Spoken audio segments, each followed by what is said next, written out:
नमस्कार. ज्याप्रमाणे आपण निसर्गरम्य परिसरात बसलेलो आहोत, हा निसर्गरम्य परिसर कसा तयार झाला? अगोदर कुणीतरी एक झाड लावलं, त्याला फळं आली, त्याचं बी खाली पडलं.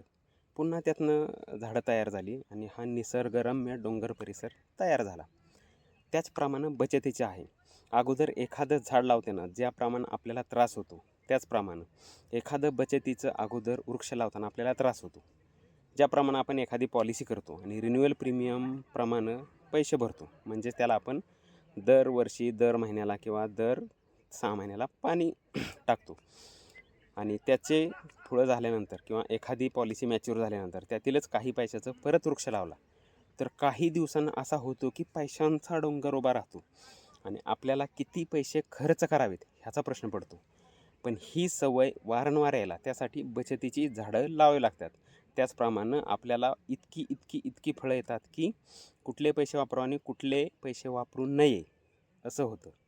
सांगण्याचं तात्पर्य एकच आहे, ज्याप्रमाणे हा निसर्गरम्य परिसर एका दिवसात तयार झाला नाही, काही वर्ष लागले आणि हा मग निसर्गरम्य परिसर तयार झाला.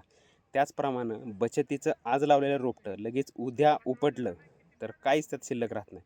त्यामुळं बचतीलाही 10 वर्ष, 15 वर्ष, 20 वर्ष, 30 वर्ष जाऊन दिल्यानंतर त्याला अनेक फळं लागतात आणि आपण त्याचा आनंद घेऊ शकतो. त्याचनंतर आपलं आयुष्य सुखी, समाधानी आणि फायनान्शियल फ्रीडमनं पूर्णपणे भरतं.